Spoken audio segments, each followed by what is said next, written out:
So what is the secret to success? I think I can actually break it down into one extremely simple flow chart. And the key to success is it's all your fault. All right, let's just dive into it.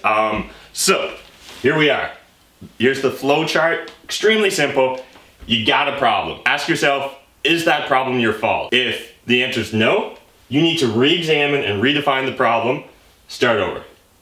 You got a problem. Is that problem your fault? Still not your fault? You need to re-examine, redefine the problem, and start over. You got a problem. Is it your fault? Yes? Okay, then go fix it.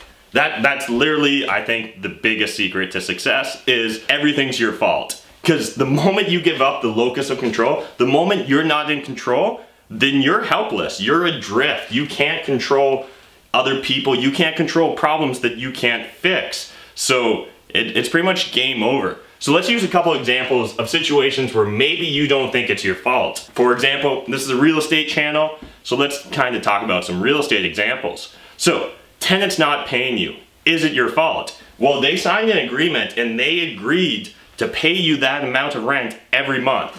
But if we simply accept that it's not your fault, then you're simply a victim and there's nothing you can really do about it. Whereas if we can redefine the problem to be your fault, then you can take action and you can go fix that problem. So maybe you didn't vet your tenant well enough. Maybe you should have done more research. Maybe you should have called more references. Maybe you should have done a credit check. Maybe you should have done this, that, or the other. But probably it really boils down to you need to create a standard operating procedure for vetting your tenants, for bringing them into your property. As well, have you maybe taught them bad habits? Have you let them pay their rent late a few times in the past? And now they've kind of built up this expectation that it's actually okay to pay you late.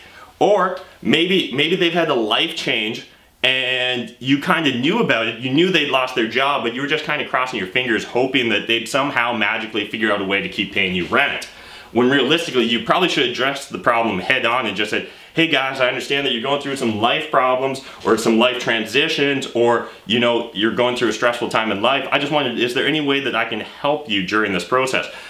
I understand if this apartment's no longer feasible for you, let's work together and transition you out in a timely, orderly manner, rather than you simply, as the landlord, waiting until everything goes to hell and then bitching to your landlord friends about what a victim you are.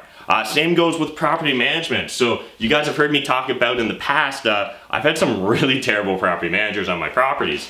And to be honest, I could blame them. They agreed to do the work, they agreed to the prices, and then they didn't perform. They didn't provide me the value they said they were going to provide.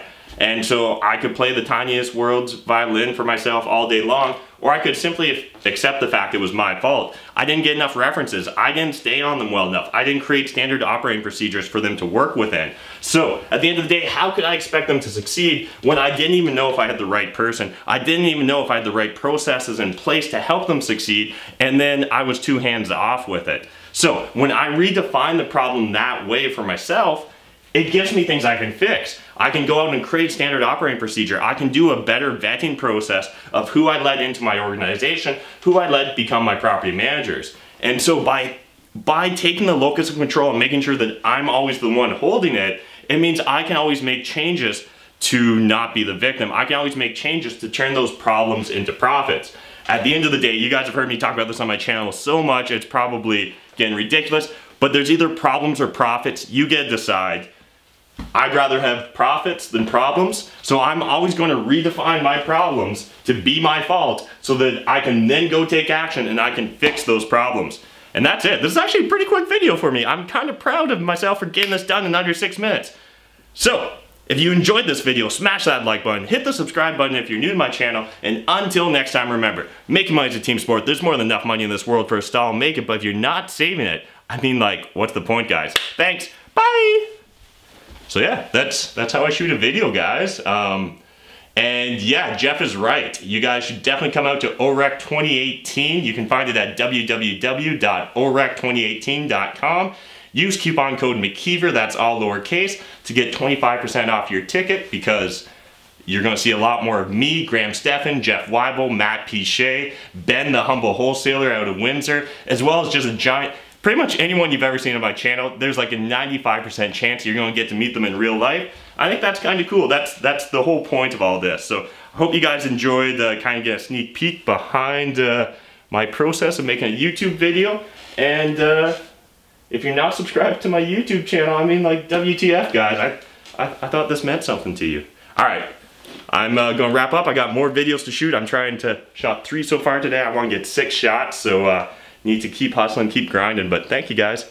Bye.